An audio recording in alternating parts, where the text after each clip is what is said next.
안녕하세요. 저는 이름은 정미이고요. 20년 차 치과위생사입니다. 20년 동안 치과 계열에서 일하면서 두 번의 직업의 전환이 있었는데요.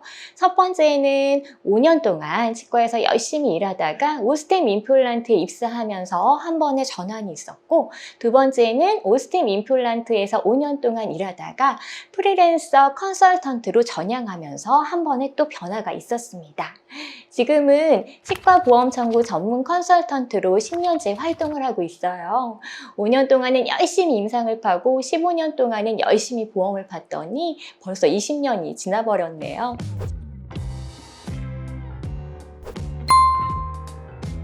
사실 치과에서 근무할 때는 5년 차가 되도록 보험 청구의 비읍자도 몰랐어요. 치과에서는 정말 진료팀장으로 열심히 진료만 팠거든요. 저는 진료가 재미있었던 것 같아요. 그러다가 오스템 임플란트에 입사하면서 맡게 된 일이 두 번의 하나로 프로그램 개발하는 데 임상 지원, 그리고 보험 청구 상담, 보험 청구 교육 기획, 그리고 보험 청구 교육까지 해야 됐기 때문에 다 보험에 대한 일이었거든요.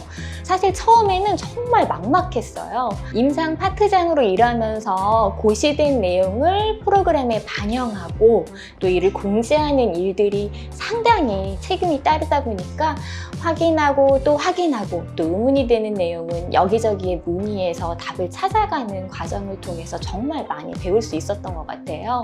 10년 전만 하더라도 치과 전체의 수입 중에 보험이 차지하는 비중이 10%도 안 되는 치과들이 태반이었어요. 그러던 것이 매년 3에서 4% 정도 상승하더니 2016년도 통계 자료를 보면 무려 전체 치과 수입 중 보험 수입이 차지하는 비중이 32.9%를 차지하게 되었거든요. 아직 정확한 통계치는 나오지 않았지만 그 이후에 보험 임플란트 본인 부담금이 50%에서 30%로 내려갔고 또 만 12세 이하 우식연구치 보험화가 시행되었기 때문에 2019년도에는 제 생각으로 40%를 육박하지 않을까 싶어요. 실제로 전체 수입 중에 보험 비중이 50%에 육박하는 치과도 있으니까요. 앞으로도 보험 비중은 계속 상승할 것 같아요. 2020년도 치과의 환산지수도 3.1% 인상돼서 전체적으로 보험 진료비가 3.1% 인상이 될 거고요.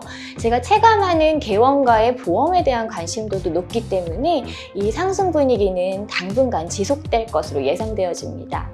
보험 수입이 이제는 치과의 주 수입원으로 자리매김을 하면서 관심을 가지지 않을래야 않을 수 없는 그런 환경에 주어지게 된 거죠. 건강보험 공부의 시작은 건강보험 수입이 우리가 생각하는 것처럼 치과에서 차지하는 비중이 절대 작지 않다라고 인식하는 것부터입니다. 그래서 방향을 잘 설정하는 것이 보험 청구에 있어서는 가장 중요합니다. 이 방향을 잘못 잡고 가다 보면 득보다 실이 커질 수도 있는 것이 보험 청구예요. 특히 불법인 줄 모르고 받는 임의비급여나 부당 청구가 문제가 되는 경우가 많은데요. 현재 조사 시 임의비급여를 비롯한 부당 청구가 적발된 경우 부당 청구 금액과 전체 청구 금액 대비 부당 청구 비율로 업무 정지 기간을 받게 되세요. 이때 월 부당 청구액이 40만 원 이상, 전체 청구 금액 대비 부당 청구 비율이 4% 이상만 되면 50일의 업무 정지가 떨어지고 이 업무 정지는 그 기간에 따라 과징금으로 대체할 수가 있는데요. 문제는 부당 청구액 플러스 부당 청구액의 과징금이 2배에서 5배까지 된다라는 겁니다. 업무 정지가 50일 이상인 경우는 과징금이 5배에 이르게 되는데요. 실제로 부당 청구한 금액의 6배를 다시 토해내야 되는 그런 상황이 생길 수도 있다는 거죠. 이를 피하기 위해서는 급여와 비급여의 기준을 명확하게 아셔야 하고, 특히 직원이 자주 바뀌는 경우 혹시 부당 청구를 하는 부분이 없는지 잘 살피셔야 합니다. 보험 청구를 직원이 하더라도 원장은 이를 관리해야 될 의무가 있고요. 이를 소홀히 할 경우 이에 대한 리스크는 원장님께서 고스란히 떠안게 될 수 있음을 명심하셔야 하세요. 가장 중요한 거는 근거를 바탕으로 공부하는 거예요. 보험 청구에서 가장 중요한 주체는 보험 청구의 근간인 보험 진료를 하는 치과 의사임을 잊으시면 안 되세요. 가끔 우리 치과는 다른 치과보다 보험 청구액이 적다면서 직원을 교육에 보내시는 경우가 있는데요. 직원만을 보내셔서는 원하는 성과를 얻으실 수 없으세요. 보험 청구는 스킬을 조금만 잘 쓰면 늘릴 수 있는 불로소득이 아닙니다. 진료하는 치과 의사와 차팅 시스템 그리고 보험 청구가 잘 어우러져야만 시너지를 낼 수 있고요. 이 단추의 처음은 진료하는 치과 의사가 꿰어야 됩니다. 첫 단추가 잘못 깨어지면 그 다음은 엉길 수밖에 없는 것이 보험 진료세요. 건강보험 청구에 있어서 가장 중요한 것이 보험 청구 프로그램 세팅이에요. 요즘은 전자차트를 사용하시는 경우가 많기 때문에 그 중요성이 더욱 커지고 있는데요. 보험 청구 프로그램 세팅만 잘 해두면 차팅 누락이나 청구 누락을 방지할 수 있고요. 웬만한 심사조정은 피해갈 수 있으세요. 하지만 초기 세팅을 그대로 사용하시거나 세팅을 잘못한 경우 과잉 청구를 나도 모르게 범할 수 있는 것도 보험 청구 프로그래밍을 간과하시면 안 됩니다. 제가 직접 입력을 하면서 어떤 오류들이 생기는지 좀 보여드리도록 할게요. 자, 이렇게 전압 치석 제거를 하고 나서 치주 소파수를 시행하시는 경우 보시면 자, 10번대에 치주 소파수를 시행했다라고 하면 이렇게 하고 치주 소파수를 클릭해서 넣으시죠. 그런데 이때 기본적으로 상악 구치부 같은 경우에는 치주 소파수를 클릭하면 전달 마취가 세팅이 돼서 들어가게 되어 있어요. 이게 기본 세팅이 전치부의 경우는 침입 마취가 들어가도록 그리고 상하 구치부의 경우는 전달 마취가 들어가도록 세팅이 되어 있고요. 지금 보고 계시는 하나로 프로그램뿐만 아니라 덴트웹이나 아이프로도 동일하게 세팅이 되어 있습니다. 하지만 실제로 상악 구치부의 경우 전달 마취가 아닌 침입 마취를 시행하시는 경우도 많거든요. 그런데 차팅은 침입 마취로 되어 있는데 이렇게 입력을 해서 전달 마취로 청구가 된다면 이게 바로 의도하지 않은 과잉 청구가 되시는 거세요. 그래서 이런 세팅은 변경을 해주시는 게 좋으시거든요. 변경하는 방법을 보여드릴게요. 자, 그럼 치주 소파의 상악 구치부를 침입 마취로 바꿔볼까요? 하시는 방법은 선생님들께서 입력을 하실 때는 마우스의 왼쪽 버튼을 클릭하시죠. 그런데 세팅 변경을 하실 때는 이렇게 마우스를 해당 처치 버튼에 가져다 대신 다음에 우측 버튼을 누르면 이렇게 세팅창이 뜨고요. 이 세팅창에서 우리가 원하는 세팅으로 변경을 진행을 하시면 됩니다. 자, 그럼 치주 소파술의 세팅이 어떻게 되어 있는지 한번 볼게요. 우선 치주 소파술이 세팅되어 있고 마취가 3개나 세팅이 되어 있죠. 그리고 리도케인과 의약품 관리료가 세팅이 되어 있습니다. 자, 왜 여기에 마취가 3개나 세팅이 되어 있을까요? 우리가 이 버튼을 특정 치아에만 쓰는 게 아니라 전치부, 구치부 모두 다 이 버튼을 쓰죠. 그렇기 때문에 해당되는 마취들을 여기다 다 넣어둔 거예요. 그래서 여기 보시면 침입 마취가 세팅이 돼 있고 후상치조신경 마취, 하치조신경 마취 이렇게 세팅이 되어 있어서 전치부를 클릭하고 이 버튼을 누르면 침입 마취가 들어가고요. 상악 구치부를 클릭하고 이 버튼을 누르면 후상치조신경 마취가 들어가는 거고요. 하악 구치부를 클릭하고 이 버튼을 누르면 하치조신경 마취가 자동으로 들어가는 겁니다. 자, 그럼 우리는 상악 구치부도 침입 마취로 들어가고 싶다. 이러면 어떻게 이 설정을 바꾸면 될까요? 네, 아주 간단하세요. 상악구치부 전달 마취에 해당되는 후상치조신경 블록 이거를 없애주시면 이제는 상악구치부도 침입 마취로 들어가게 됩니다. 한번 보여드릴게요. 자, 삭제하는 방법은 후상치조신경 블록을 클릭하고 우측 버튼을 누르면 삭제하시겠습니까? 라는 문구가 떠요. 여기서 얘를 누르고 그런 다음에 저장만 눌러주시면 되세요. 자, 그럼 우리가 원하는 대로 됐는지 확인을 해볼까요? 네, 이렇게 이제 상하구치부를 클릭하고 치주 소파를 누르더라도 치면 마취로 들어가는 거를 확인할 수가 있겠죠. 그래서 마취의 경우는 우리 원장님께서 어느 부위에 어떤 마취를 하시는지 미리 확인을 하셔서 이런 세팅을 해두신다면 실수로 부당 청구하는 오류를 범하지 않을 수 있으시겠죠. 편리한 청구 프로그램을 리스크 없이 사용하시려면 치과 의사의 스타일에 맞춰서 프로그램 세팅을 먼저 하셔야 합니다. 요즘은 보험 청구 프로그램에서 버튼 하나만 누르면 해당 진료에 들어가야 하는 것들이 다 들어가기 때문에 보험 청구가 정말 편리해졌어요. 하지만 이런 세팅 청구는 의식하지 못한 부당 청구를 가져올 수 있기 때문에 프로그램 세팅법을 꼭 숙지하셔야 하세요.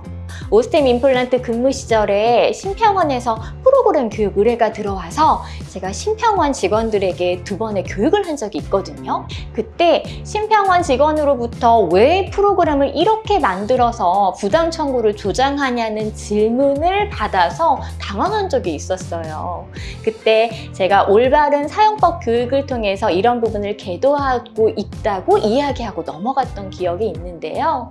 해당 버튼을 눌렀을 때 실제로 우리가 한 행위, 재료, 약재로 세팅이 되어 있는지를 꼭 확인하고 다른 경우 이를 변경할 수 있으셔야 하세요. 건강보험에 관련된 정보는 심평원 요양기관 업무 포털 사이트 심사기준 조회에서 근거가 될 만한 많은 정보들을 얻으실 수 있거든요. 최근 심의 사례들도 확인할 수 있어서 최신 심사 성향까지 알 수 있으니 이 요양기관 포털의 사이트를 적극적으로 활용해 보시기 바랍니다. 최근에는 보험 임플란트에 관련된 심사조정 건들이 눈에 많이 띄어요. 그중 최근 심사조정이 가장 많이 늘어나고 있는 항목이 바로 파노라마인데요. 급여 틀니나 급여 임플란트의 경우 파노라마가 해당 수식에 포함되어 있기 때문에 청구할 수가 없으세요. 그런데 실수로 입력하시는 경우들이 상당히 많거든요. 최근 심사조정이 급부상하고 있는 항목이니까 점검 시 해당 달에 급여 틀니나 급여 임플란트가 있다면 파노라마가 혹시 잘못되어 있지는 않는지 한 번씩 꼭 살펴보세요. 개원 초기에 청구 프로그램 버튼만 잘 세팅해 두셔도 흔히 하는 실수들을 방지할 수 있고요. 전자차트를 사용하시는 경우 차팅을 견고하게 만들 수가 있으세요. 그중 가장 유용한 기능이 내역 설명 자동 입력 기능인데요. 보험 청구 중 내역 설명이 없으면 심사 조정되어 있는 경우들이 있으세요. 예를 들어 치주 치료를 위한 전악 치석 제거를 시행하고 해당 달에 치주 치료가 진행되지 않은 경우에 내역 설명이 없으면 비급여 치석 제거로 간주되어서 심사 조정이 돼버리거든요. 특히 처음 청구를 시작하시는 경우 이걸 놓치고 청구해서 몇십만 원씩 심사 조정되는 경우가 정말 허다한데 치주 치료를 목적으로 한 치석 제거 버튼을 따로 만들어서 자동으로 치주 치료를 위한 치석 제거라는 내역 설명이 들어가게 세팅을 해두시면 이런 심사 조정을 사전에 예방할 수가 있으세요. 이게 직원이 자주 바뀌는 경우는 이 세팅이 잘못되었을 때 리스크가 상당히 많이 따를 수가 있거든요. 그렇기 때문에 개원 초기에 이런 부분은 미리 잡아두시면 이런 실수가 반복되는 거를 미연에 방지할 수 있으시겠죠. 그럼 하나로에서 내역 설명이 자동으로 들어가게 하는 방법을 제가 좀 보여드릴게요. 자, 우선 제가 이렇게 치석 제거의 치주 치료 전 치석 제거 버튼을 따로 만들어 뒀습니다. 자, 우리는 여기에다가 내역 설명이 자동으로 입력되게 세팅을 할 거예요. 자, 세팅하는 방법은 앞에서 마치 변경하는 방법이랑 비슷하세요. 역시 마우스를 가져다 대시고 우측 버튼을 누르면 환경 설정 창이 뜨죠. 여기 상단에 보시면 기본 정보가 있고 그 옆에 추가 정보라는 게 있어요. 이걸 클릭하면 여기 내역 설명이라고 보이시죠? 여기에다가 원하는 내역 설명을 저장해 두시면 되세요. 저는 치주 치료 전 치석 제거라고 입력을 할 거고요. 이렇게 하고 나서 저장을 누르면 이제 치주 치료를 하기 위한 치석 제거를 하실 때는 이렇게 클릭하고 이 버튼을 클릭하게 되면 보이시죠? 내역 설명이 이렇게 자동으로 들어가게 되면서 전악 치석 제거 후 치주 치료로 이행이 바로 되지 않았을 때 심사 조정이 되는 것들을 미연에 방지할 수 있으시다라는 거죠. 또 처음 청구를 시작하시는 치과에서는 반드시 사용해야 되는 것 중에 하나가 심평원에서 제공하는 보험 청구 사전 점검 서비스인데요. 보험 청구를 정식으로 보내기 전에 심평원에 미리 청구 파일을 보내서 지급불능이나 심사조정 건이 있지는 않은지 확인할 수 있는 서비스세요. 심사 조정의 경우 심사 기준까지 잡아내지는 못하지만 의사가 해외 출국했을 때 청구한 건이나 임플란트나 틀니 등록번호 오류 등 실수로 인한 보험 청구 오류를 찾아줍니다.